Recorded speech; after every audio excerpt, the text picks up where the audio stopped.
Саламатсыздар ма? Қалай жағдайларыңыз? Мен көптен видео түсірмеппін. Мынау менің жаңа клеткім. Жаңадан өзім бөденеге алмастырып алдым балапандарына. Тағы бір клеткіні осындай күйеуім жасап жатыр. Қазір мінекей бұлар қазірде жұмыртқалады. Сіз жұмыртқалаған кезін көрмеген шығарсыздар, түсірмеген болар әлі оны.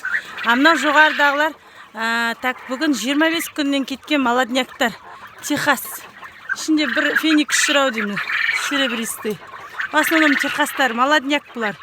Мен жем беруге келдім. Жем керек болып тұр бұларға. Мынау астында тұрғандар мінекей жұмыртқалап жатыр. Золотистый феникстер. Мыналар да золотистый феникс. Мынада бір затты ұқтым мына клеткіде. Мынадай жерінде мынау 25-та 50 ғой мына клеткі. Мына жері де жоқ клеткілер ұстайды екен көбісі. Сол дұрыс екен. Сонда мынадай болып бір клеткіге бәрі басын тығып емелемейтін аш. Мені күтіп бәрі жанталасып атқан. Мен жем жалқы болғандықтан емес, бұларға жемді неге аз беріп атырмын. Себебі өзі бір заңы бар бөдененің. Таңертең 15 грамм әр басқа, кешке 15 грамм 2 мезгіл беру керек деген.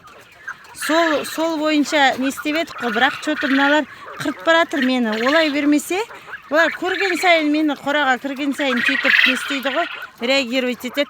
Бұларға солай бермесе, не істейді екен. Көп беріп жіберсең, егер постоянно толтырып қойсаң мына астаушаны, онда семіріп кетеді екен. Семіріп кеткен бөденеде жұмыртқа бермейді екен. Мен де сол семіріп кеткен шығар. Мен осы уақытқа дейін оларға 24 сағат бойы бердім. Şimdi міне қыстырылып жатыр. Сондықтан мына сеткін, мына жері жоқ клетка істеу керек екен. Или мынаны плоскостьпен ашып жіберу керек. Ана біреунікін сөйтіп ашып жіберіп көріп жатыр едім. Қыстырылып жатыр. В общем, солай. Мыналардың шуынан сіздерге естілмей атқан шығар. Қазір. Мен салып жіберейін, ато бұлар мен жем бермесем мені қырып барады ғой. Мен әлгі мол жем беруге үйренген адам, но бірақ норманы сақтау керек екен. Мінекей жұмыртқалар туған менде, бірақ деген қазір айтам 80-ге таман. Мына полкіде 30, астыңғы полкіде 30 ұрғашы бар. Олар маған 60 жұмыртқа беру керек күнде. Міне ақтағы полкіде түнде свет жағып қойдым. Салқын деп. Менің төменгі полкілерім 8 градус көрсетіп кетіп жүр. Сондықтан инфракрасный жағып жүрмін.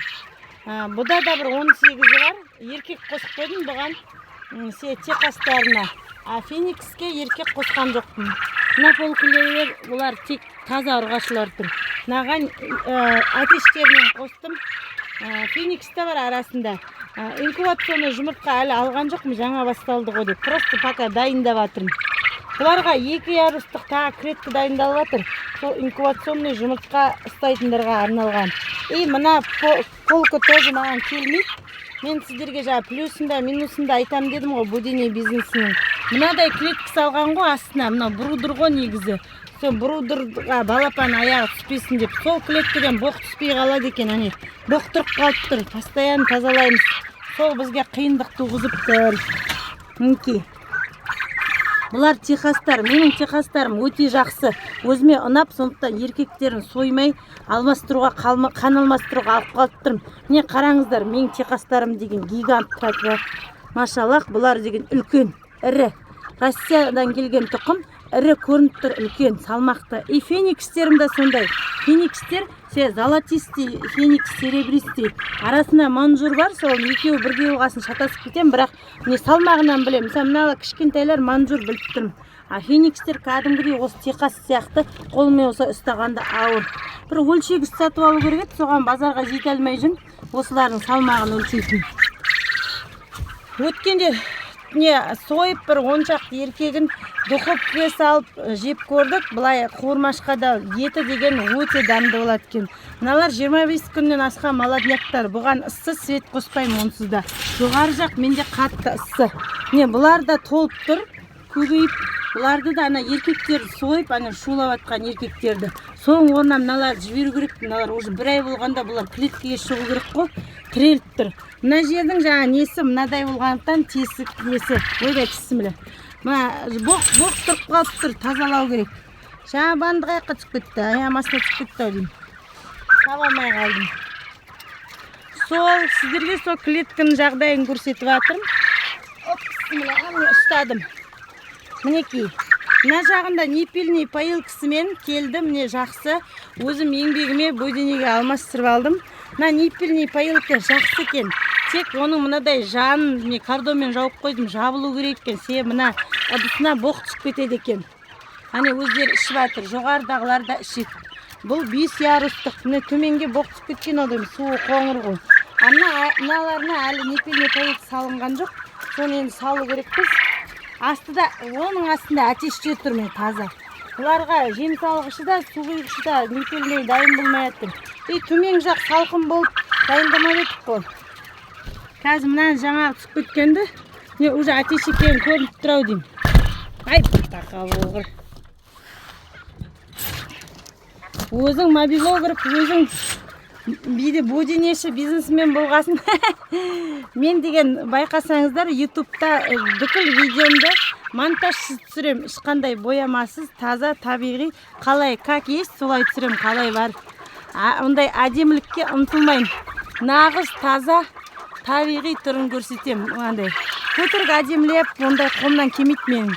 Мына жем салғыштарынан да қателік шамалы кеткен. Жем салғыштар низкий, мынадан жем шашырап, жемі төгіліп тұр міне астының бәрінде.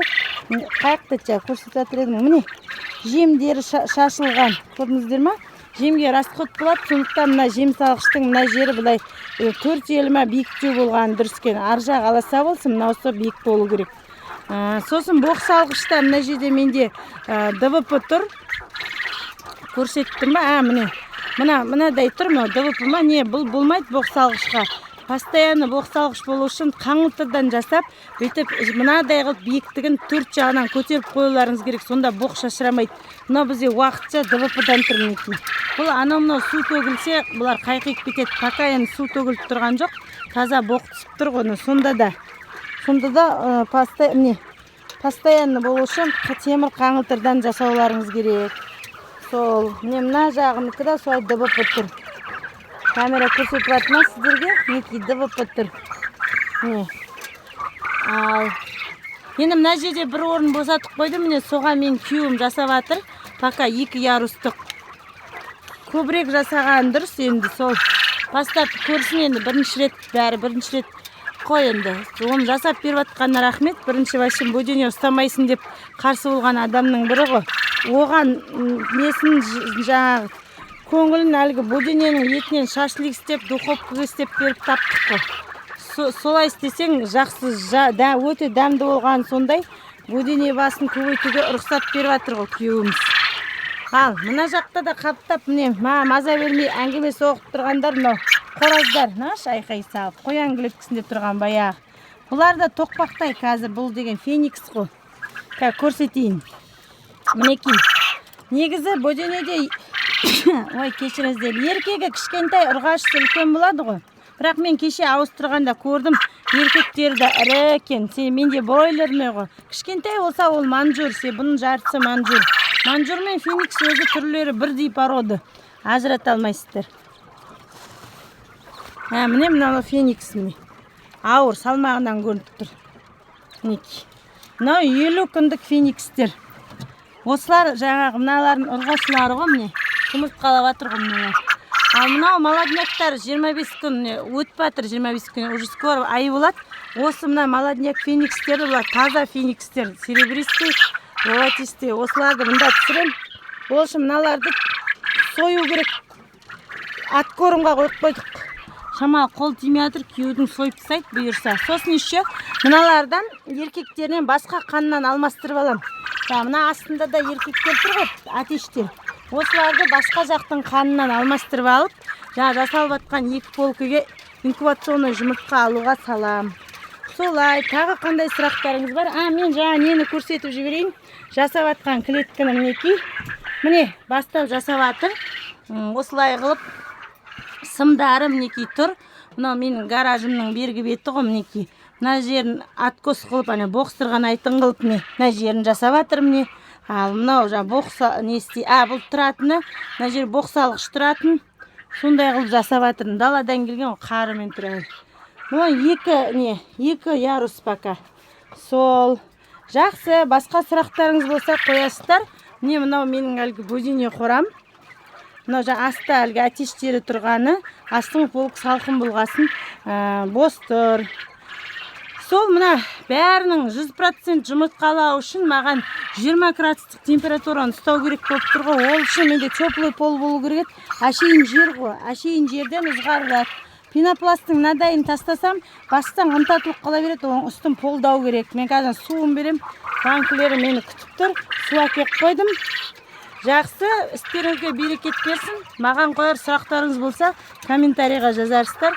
Мен жауап берем барынша.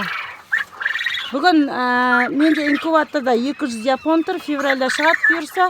Японский яичный порода. Мында менде мынау Техас, тяжеловес бройлерный, мынау феникс, золотистый, серебристый, манжур бар мына жақта жаңа. И еще 200 феникс келіп тұр екен жұмыртқасы. Сонда бүгін бұйырса әкелеміз инкубаторға салуға.